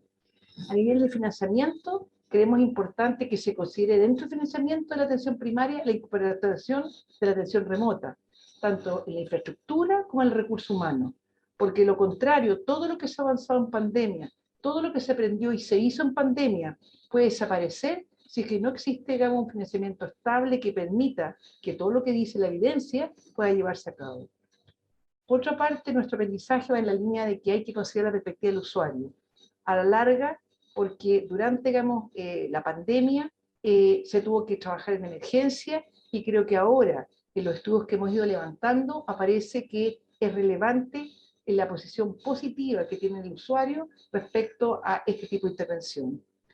Finalmente, un aspecto importante considerar en la gestión, creemos que también hay que generar un modelo de implementación eficiente para que la atención remota sea una posibilidad real, más allá de lo que dice la evidencia, dentro de los centros de salud de atención primaria, incorporando flujos, manejo de espacio, agendamiento y rol asociado. Y por otra, generar espacio de escucha interestamento para sintonizar y construir en conjunto los requerimientos de implementación en una salud mental híbrida. ¿Que hay que seguir trabajando? A nuestro parecer, durante la pandemia, toda esta innovación se desarrolló de una manera de hacia arriba hacia abajo, con poca conexión horizontal, y por tanto nosotros creemos que hoy en día, a la altura de la evidencia que hay, que es bastante favorable, que tiene ciertas limitaciones, hay que seguir avanzando, no solamente una mirada central a lo local o local a lo central, sino que incorporar seriamente la mirada del usuario, que es el receptor final que recibe esta, digamos, prestación, y que a lo menos en los estudios chilenos apunta que el usuario está muy contento en salud mental de recibir algo en casa también. Por tanto, para ir concluyendo, creemos que la atención híbrida en salud, especialmente en salud mental, viene a responder a una necesidad urgente de disminuir la brecha de atención oportuna a la población general, recordando que la salud mental es la variante más empobrecida en todo el sistema. Por otra, que se requiere desarrollar un espacio validado por los distintos ministerios para la atención híbrida, que garantice la seguridad y la calidad y que reconozca la pertinencia de su uso en un sistema de atención actual. Significa que esta innovación tiene que ser incorporada en forma estable, digamos, en los sistemas, no como los amigos, comillas. Por otra parte, para poder integrar adecuadamente la telesalud, se requiere contar con protocolos y plataformas tecnológicas seguras que garanticen el buen funcionamiento de la prestación. Por el momento hay muchas plataformas funcionando, por el momento hay muchos protocolos, digamos, disponibles, sin embargo, tenemos que estabilizar para que toda esta evidencia que ya ha ido avanzándose se pueda incorporar de forma estable en el modelo chileno. Y finalmente, la implementación de esta política requiere la participación y coordinaciones de actores públicos, como ustedes varios lo han dicho, privados, de la sociedad civil, y en especial, desde nuestra perspectiva, de la percepción del usuario final sobre esta prestación. Porque si somos capaces de acoger una innovación y que tenga, digamos, la mirada desde el usuario, creemos que no solamente va a ser efectiva la intervención, sino que además esta población va a estar, digamos, muy satisfecha con la prestación final. Muchas gracias, digamos, por la atención. Muchas gracias, Marcela. No cabe duda, ¿no?, que la telemedicina ha sido una de las grandes innovaciones, ¿no?, de la pandemia, y que ha quedado, viene para quedarse, ¿no? Y no solamente para la salud mental, sino para otras problemas de salud, para todo, exactamente, para todo el servicio, ¿no? Ahí será importante, ¿no?, la reevaluación, ¿no?, ver los puntos fuertes, los puntos débiles de esta teleasistencia, ¿no?, y sobre todo este modelo híbrido, ¿no?, del que tú comentas. Pues yo creo que ya podemos abrir el debate, ¿no?, para todos, ya podéis ir comentando. Podemos lanzar, ¿no?, creo que se han lanzado muchos temas, ¿no?, muy importantes, ¿no?, para abrir esta segunda parte de debate. En primer lugar, sí que me gustaría que comentáramos que ha habido también algunos comentarios en el chat, ¿no?, relacionados sobre el papel de los pacientes, ¿no?, de que hemos estado comentando, el papel de los pacientes, de la ciudadanía, en el acceso a la mejor información que tiene disponible en innovación, ¿no?, en estos contextos de la pandemia. ¿Cuáles son las barreras en el acceso a la información, ¿no? También al paciente, pero cómo se le involucra, ¿no?, al paciente y a la ciudadanía en el proceso de toma de decisiones de financiación y de innovación en el sistema sanitario, ¿no?, todo el procedimiento de financiación, de inclusión, de innovación en el sistema sanitario, o incluso de cómo mejorar, ¿no?, el acceso de la innovación a la ciudadanía. Ahí cada uno, ¿no?, podéis contestar desde vuestro ámbito. Y mientras pensáis la respuesta, ¿no?, y con ánimo también de interactuar un poco con los asistentes a la jornada, pues también le vamos a lanzar una pregunta, ¿no?, a los asistentes que vais a ver en pantalla. No sé si aquí, muy bien. Esa relación, ¿no?, a cuál es el reto más importante que pensáis que se puede abordar en cuanto al papel de la ciudadanía en la toma de decisiones de innovación en salud en contexto de pandemia. Aquí se podéis marcar solo dos opciones. Una es mejorar el acceso a la información fiable y veraz, facilitar la comprensión de la evidencia disponible, es involucrar, como hemos dicho antes, al paciente y a la ciudadanía en el proceso de toma de decisiones, o mejorar el acceso a la innovación, o el reto de adaptar esta innovación a diferentes contextos de diversidad cultural y geográfica. Dejamos aquí unos segundos para que los asistentes contesten, ¿no?, y también nos puede servir un poco como de punto de partida, ¿no?, para animar el debate. Y cuando tengamos algunos resultados, pues Diego igual nos puede poner los resultados y los podemos ver en pantalla. Vamos a dejar unos minutillos, unos segundos.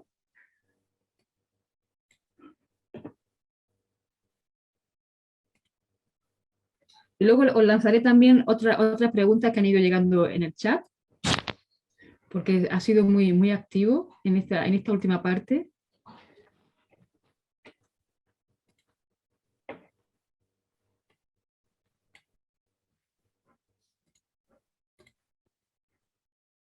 Pues mira, yo creo que ya lo puede mostrar. Los resultados, no sé si se ven. Mira, aquí lo veis. Bueno, pues parece que los asistentes piensan que mejorar el acceso a la información fiable y veraz, ¿no? El discernir, ¿no?, entre la mejor evidencia, ¿no?, o evidencia que no está muy contrastada, el facilitar la comprensión de la evidencia disponible. También hemos estado comentando un poco, también hay alguna pregunta en el chat relacionada con eso, ¿no?, cómo hacen las agencias para poner esa información. Y luego involucrar al paciente en la toma de decisiones. Y ya las dos últimas, mejorar el acceso a la innovación y adaptar la innovación a contextos de diversidad cultural. Bueno, pues ya tenemos aquí lo que piensan, ¿no?, los asistentes de la jornada. Pues vosotros, bueno, ¿qué pensáis en relación, no? No sé, Marcela, tú que has sido la última que has, que has hablado. Bueno, la verdad que tenía que levantar la mano, por eso que no había hablado, pero la verdad es que tener la perspectiva final es más que relevante, y tener esa alternativa en el sentido de considerar lo que ha pasado por lo menos en Chile, de que se hizo mucha acción y en este ratito, digamos, se está incorporando la visión del usuario y el usuario percibe otras cosas que el tomador de decisiones realizó. Entonces yo creo que es necesario, digamos, tener la posibilidad de tener también la mirada desde abajo, que es lo que yo traté de transmitir, digamos, finalmente, que si no se tiene, muchas veces todas las innovaciones que pueden estar desarrollándose pueden, digamos, morir en el intento, porque nos está incorporando, digamos, las aristas que el usuario final está percibiendo. Eso para partir, digamos, la conversación. Lilisbeth, que tenía la mano, que no me había dado cuenta que tenía la mano levantada. Por eso que no había hablado. No.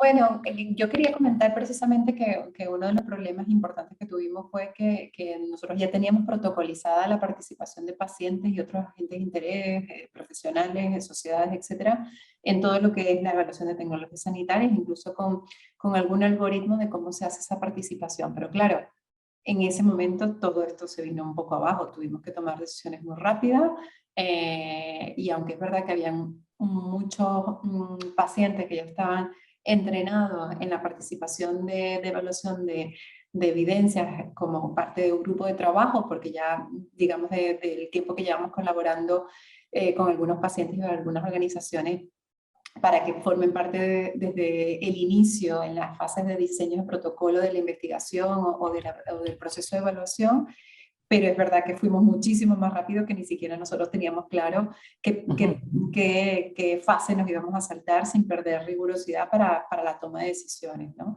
Entonces, bueno, una cosa que sí que es cierto que estaba en paralelo, nosotros estábamos desarrollando un programa de formación para la ciudadanía y para pacientes con el fin de que pudiesen participar en ese proceso con información, precisamente con el fin de hacer esa alfabetización en salud y también de todo lo que tenía que ver con los procesos de evaluación para entender conceptos y nosotros también aprender a utilizar un lenguaje más llano, y eso también nos llevaba a que la información la trabajábamos en paralelo para los gestores, pero también al mismo tiempo para la sociedad, un lenguaje llano que nos ayudaban en ese proceso, como quien dice, de traducción, ¿no? Entonces fue un proceso de co-creación realmente, porque nos saltamos algunas de las fases habituales que tenemos en el protocolo, pero todavía sin duda un reto que hacer cuando viene una pandemia y no podemos seguir los ritmos habituales, ¿no? Todavía hay una brecha. Pero hay que aprovechar ahora, digamos, que no estamos en post-pandemia, como por los aprendizajes, tomarlo y retomarlo, digamos, en las programaciones, digamos, nuevas. Sí, totalmente de acuerdo, ¿no? Yo creo que es lo que estamos, ¿no? Cuáles son todo lo que hemos ido aprendiendo, ¿no? Y que podemos luego replicar para futuras pandemias. Andrea también tenía la mano levantada. Sí, no, quería comentar nuestra experiencia, quizás es similar a la de Lisbeth. Nosotros también tenemos nuestros propios procesos, pero es cierto que los pacientes de enfermedades crónicas o de enfermedades poco frecuentes están organizados.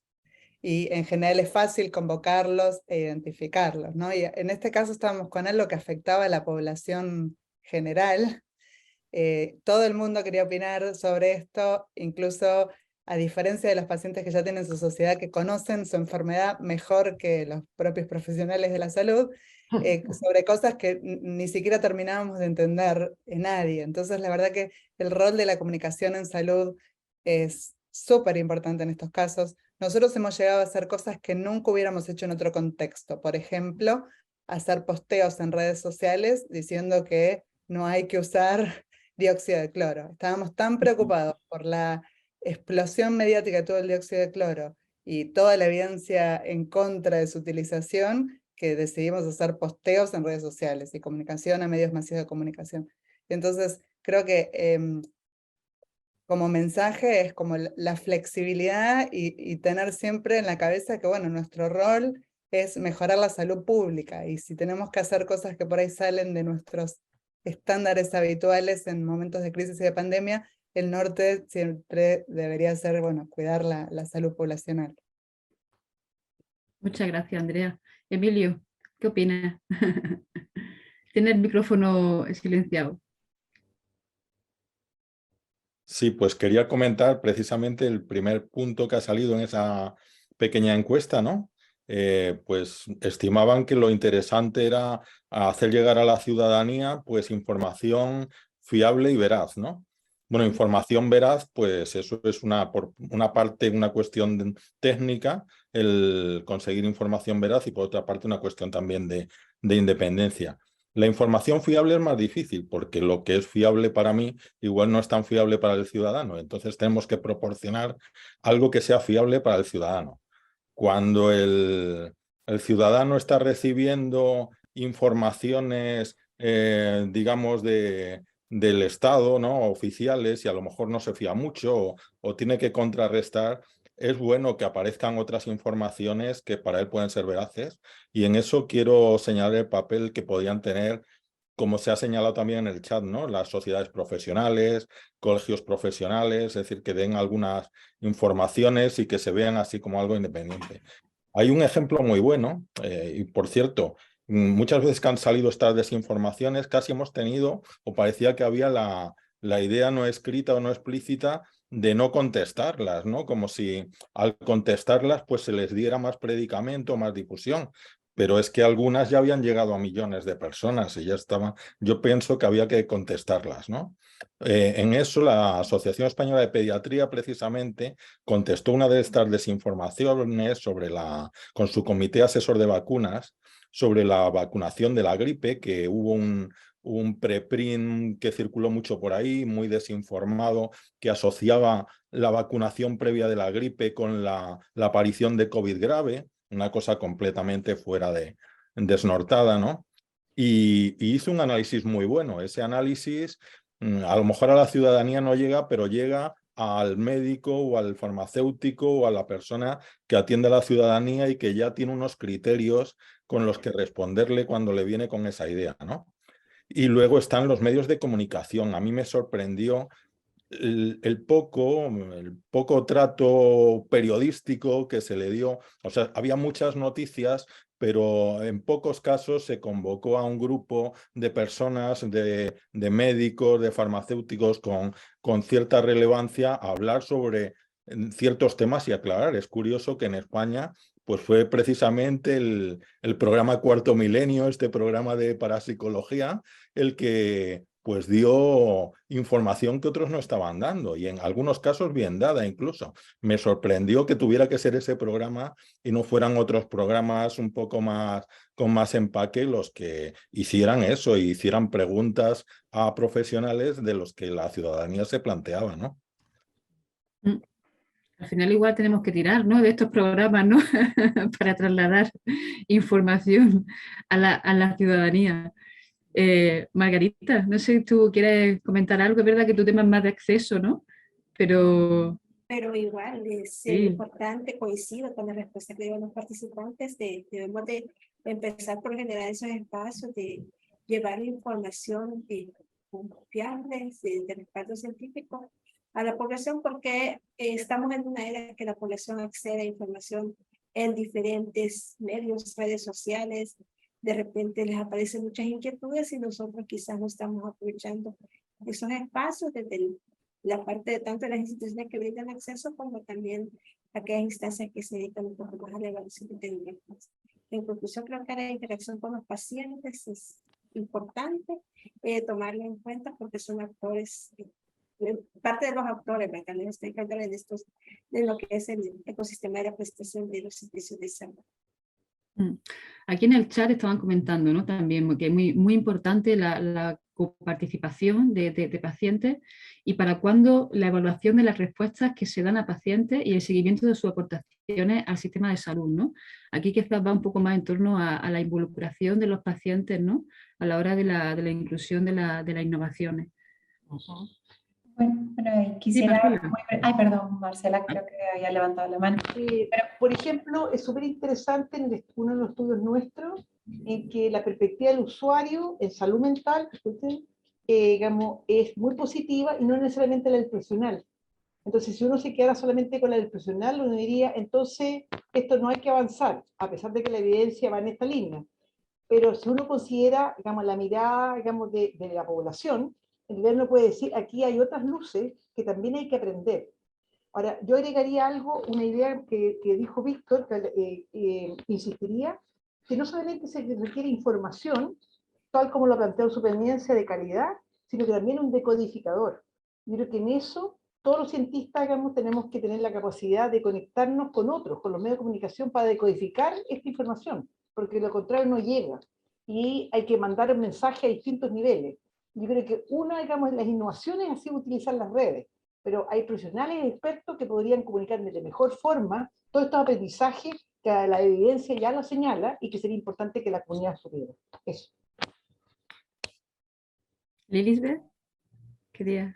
Sí, bueno, quería decir que precisamente ahora, en plan spoiler a lo mejor, desde la red de evaluación de tecnologías sanitarias en España se está trabajando para desarrollar indicadores que evalúen el impacto de la participación de pacientes en ese proceso de evaluación de tecnologías sanitarias. Hemos diseñado un poco una metodología sobre cómo incorporarle, hemos generado unas grandes expectativas en los propios pacientes, en la ciudadanía y en el sistema y en los profesionales, y un poco lo que estamos trabajando es por que se definan esos indicadores, que está ya bastante avanzado, y pilotar un poco las experiencias que tenemos, cómo ha funcionado esa experiencia, con indicadores tanto a nivel de pacientes directamente con respecto a su propia satisfacción con ese proceso de participación, como incluso en medidas de resultados de salud que pueden impactar directamente tanto en un paciente de manera individual como en un colectivo, como luego en el propio sistema, ¿no? En la gestión de los recursos,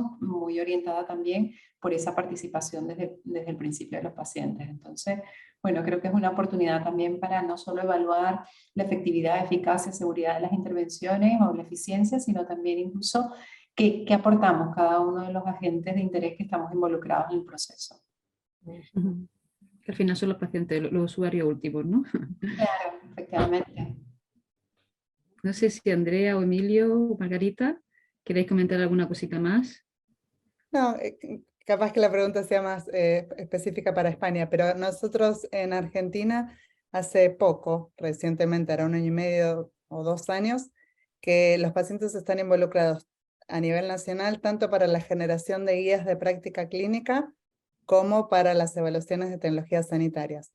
Hay un grupo de pacientes entrenados en los 2 tópicos y ellos son los encargados de facilitar el acceso y el contacto y la comunicación con otros pacientes que van variando según la patología que se esté evaluando y se los incorpora en diferentes momentos de la producción de los informes, desde entender cuáles son sus necesidades, sus deseos, sus prioridades, hasta después poder explicarles por qué se van tomando las decisiones que se van tomando y que se entienda que, bueno, que se busca priorizar las cosas que son más, no solo innovadoras, pero sino también innovadoras y efectivas para su salud.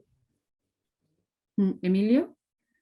Bueno, en evaluación de medicamentos, y no hablando ya solo de COVID, sino en general, ¿no? Sí que hay un creciente interés por incorporar la participación de los pacientes, ¿no? Precisamente hace poco pues, se manifestaban así fuentes del Ministerio en relación a bueno, pues cómo pueden evolucionar los informes de posicionamiento terapéutico, toda la evaluación y todo esto, ¿no?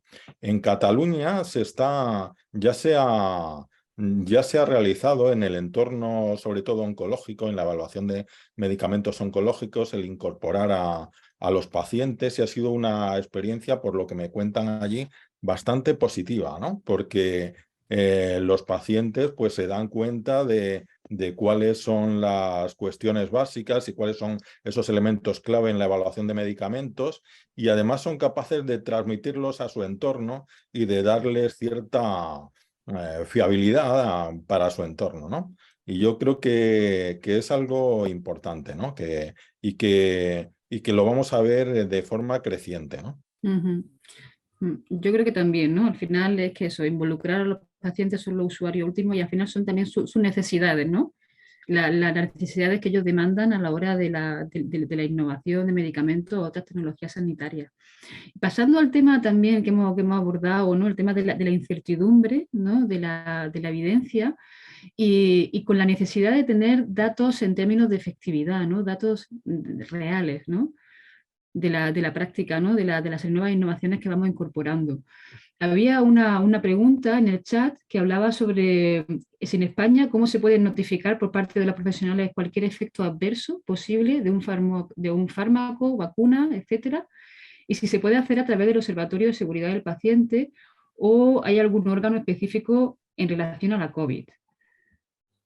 O sea, a lo mejor, Emilio, esto es más para ti. Bueno, esto está muy estructurado. Realmente es un sistema que funciona y funciona muy bien. Hay una notificación espontánea, lo que se llamaba antes la tarjeta amarilla, que ahora es online. Tú puedes buscar en internet en un momento notificación de reacciones adversas, incluso tarjeta amarilla, yo creo que sale, y ahí pues cualquiera puede notificar, y eso, cada tarjeta sigue un proceso, es decir, los centros de farmacovigilancia funcionan muy bien, están interconectados. Hay una base de datos de toda España y además está conectada con la base de toda Europa, que es EUDRA, y también con otras zonas, de manera que las señales de seguridad pues inmediatamente corren, y cuando se repite una señal de seguridad en varios puntos, pues eso puede dar pie a una revisión por parte de las agencias y a tomar una acción al respecto. Es algo que, pues es de esas cosas que habría sido muy bueno explicar a los ciudadanos cómo funciona, y que creo que les habría gustado, ¿no?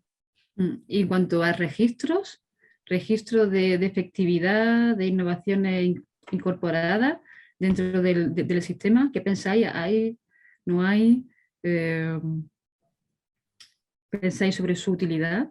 Por ejemplo, yo sé que Emilio, ¿no? Aquí tenemos el Paltermed, ¿no? para medicamentos de alto impacto. ¿Habría sido útil, ¿no? para estas nuevas innovaciones o nuevas incorporaciones que se van incluyendo en contextos, ¿no? Así de crisis sanitaria, ¿no? Por ejemplo, sobre la telemedicina también, ¿no? Tener resultados, ¿no? En términos de efectividad, no solamente de los resultados, de la satisfacción de los pacientes, diferenciados por problemas de salud, el coste, ¿no? El tema de la eficiencia. No sé qué opináis. Lilisbeth, ¿tienes el micrófono? Sí, perdón. Sí que hay registro, pero no registros centralizados que nos puedan dar información como tal, ¿no? De todo lo que está pasando, absolutamente de todas las tecnologías y sobre todo de aquellas que están de nueva creación o en el ámbito de innovación. Podemos destacar, evidentemente, y lo mencionamos antes, ¿no? Con los datos de vida real, para evaluar la efectividad y eficacia de las intervenciones y seguridad, se está tratando de crear esa red, digamos, de recogida de datos que permita dar respuesta en tiempo real y que incluso está cambiando incluso el proceso de toma de decisiones, tanto a nivel más microorganizacional como luego ya más a nivel de comunidad autónoma o incluso estatal. Pero bueno, todavía para eso se requiere un tiempo, puesto que evidentemente las fuentes de información de donde procede esas medidas de efectividad, porque son muchas las medidas de resultado que interaccionan o que hay que tener en cuenta y que probablemente a veces no se recogen siempre de la misma manera, de forma precisa en todos los lugares, ¿no? Entonces se trata un poco de sistematizar ese proceso de recogida y de tratar de identificar lo que llamamos los core outcome set de las medidas de resultados centrales para cada condición de salud, para intentar ver cuáles se recogen y que haya un mínimo, ¿no? de resultados que luego den respuesta. Pero como registro único, como tal de efectividad de todas las intervenciones, no. Lo que hay probablemente son, o al menos no que yo conozca, lo que hay efectivamente son registros en diferentes zonas que funcionan bastante bien, que de hecho son los que están permitiendo hacer una explotación. Por ejemplo, nosotros tenemos una experiencia bastante reciente a nivel nacional en la que colaboran diferentes comunidades autónomas donde se están combinando datos de diferentes problemas oncológicos y permiten ver pues esto, ¿no? La terapéutica, cómo ir modificándola, los procesos diagnósticos también los va acelerando, o sea que en ese sentido sí se está avanzando bastante. ¿Hay alguna experiencia, Andrea, en Argentina de registro de...? Sí, en general, te cuento primero en general y después COVID en particular. En general, todo lo que es cobertura con registro, con generación de evidencia, es decir, bueno, vamos a cubrir esto que todavía no tenemos evidencia suficiente, parece prometedor, pero hay que juntar evidencia para adelante, suele ser bajísimo y patología específica, en general en toda la región.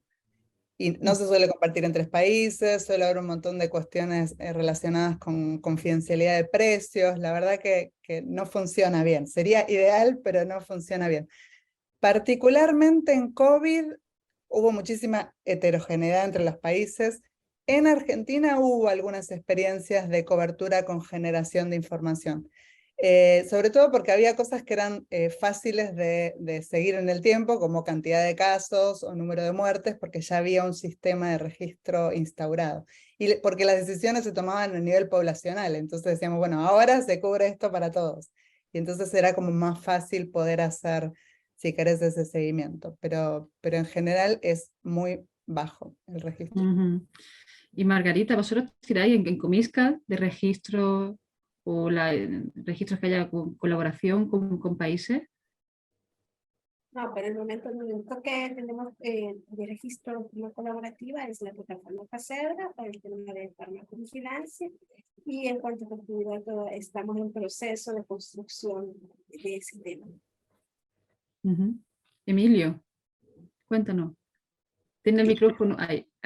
Como algo que se diseñó así de forma urgente en la primera ola de la pandemia, pues fue precisamente un registro de la Sociedad Española de Farmacia Hospitalaria. Sé que hubo otros y ahí se publicaron 15.000 pacientes de la primera ola con todos sus datos de bioquímica, de estado clínico, de resultado, de fármacos que habían recibido. Ahora, si bien, bueno, pues eso... Vemos que se han publicado en diversos países y tal, su utilidad al final, a la hora de sacar conclusiones para el tratamiento, etcétera, es mucho más reducida, más difícil de lo que parece, ¿no? A veces lo que llamamos, y es verdad que es información real, no nos resulta tan práctico, tan útil a la hora de hacernos una idea real de lo que funciona, que es distinto, ¿no? Entonces nunca puede sustituir a los ensayos clínicos, y yo creo que en la pandemia lo que se ha visto es el grandísimo protagonismo que han tenido para tomar decisiones los ensayos clínicos. Cuando hemos empezado a tener ensayos clínicos es cuando hemos podido empezar a tomar decisiones sobre seguro, y muchas veces contradiciendo lo que nos habían dicho los registros, ¿no? Que es muy curioso. A veces es que es verdad que se lleva más tiempo, ¿no? Y en momentos de pandemia, pues es verdad que hay que tomar decisiones, ¿no? Rápido. Pues yo creo que con esto ya podemos terminar el debate. No hemos pasado un poquito de la hora, pero yo creo que el tema merecía la pena. Y nada más, pues agradeceros enormemente vuestra participación. Y bueno, ya sacaremos conclusiones. La verdad es que, bueno, ha sido muy, muy esclarecedor, ¿no? Todo lo que hemos ido contando. Edu Vigis está ya por aquí. Muchas gracias, Leticia, por la moderación de esta mesa. Igual agradecemos a Emilio, a Andrea, a Lilisbeth, Margarita y Marcela. Muchas gracias por su participación y por compartir información tan importante que sin duda nos deja para reflexionar al respecto. Ahora bien, después de este segundo día de jornadas y que continuaremos mañana, pues en este momento paso la palabra a Joan Carles para que dé un último mensaje y brinde el cierre por el día de hoy.